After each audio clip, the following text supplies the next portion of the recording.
Hello friends, उमाटाक art and education में आपका स्वागत है।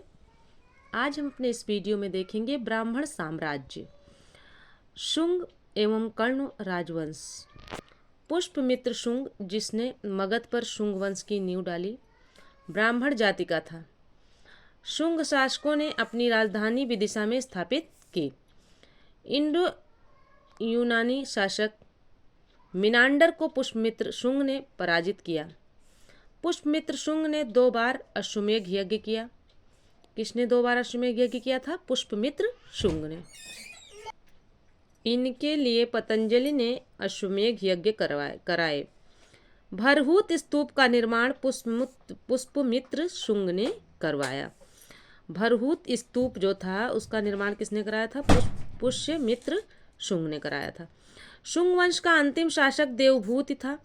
इसकी हत्या 73 ईसा पूर्व में वासुदेव ने कर दी और मगध की गद्दी पर कण्व वंश की स्थापना की। कण्व वंश का अंतिम राजा सुशर्मा था। कण्व वंश का अंतिम राजा कौन था? सुशर्मा हुआ। सातवाहन राजवंश। शिमुक ने 60 ईसा पूर्व में सुशर्मा की हत्या कर दी और सातवाहन वंश की स्थापना की। सातवाहन आंध्र वंश शासकों ने अपनी राजधानी प्रतिष्ठान गोदावरी नदी के किनारे में स्थापित की। प्रतिष्ठान महाराष्ट्र के औरंगाबाद जिले में है। प्रतिष्ठान कहाँ है? महाराष्ट्र के औरंगाबाद जिले में। सातवाहन वंश के प्रमुख शासक थे शिमुक, सातकर्णी, गौतमीपुत्र, सातकर्णी, वशिष्ठीपुत्र, पुलुमावी तथा यज्ञश्री सातकर्णी। सातकर्णी ने 2 अश्वमेध तथा एक राजसूय यज्ञ किया। सातकर्णी ने जो है 2 अश्वमेध यज्ञ किए तथा एक राजसूय यज्ञ किया।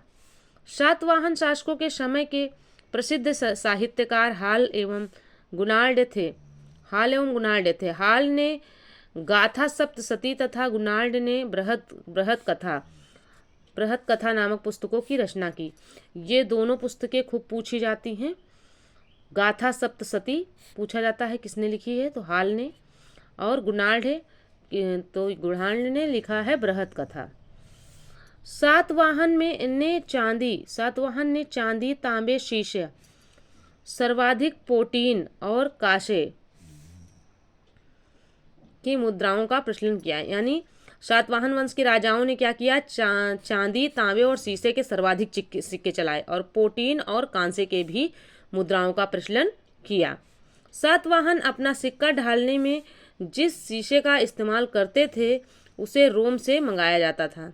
यानी वो लोग जो शीशा इस्तेमाल करते थे सिक्के ढालने में, वो कहाँ से मंगाया जाता था? रोम से मंगाया जाता था।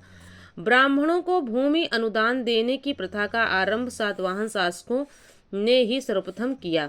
भूमि दान का सर्वप्राचीन पुरालेखीय प्रमाण शताब्दी ईसा पूर्व के सातवाहनों के नानाघाट अभिलेख किसका है? सातवाहन राजाओं का है, मतलब सातवाहन राजवंश के राजाओं का है, में मिलता है, जिसमें अश्वमेध यज्ञ में एक गांव देने का उल्लेख है। अश्वमेध यज्ञ में एक गांव देने का उल्लेख है।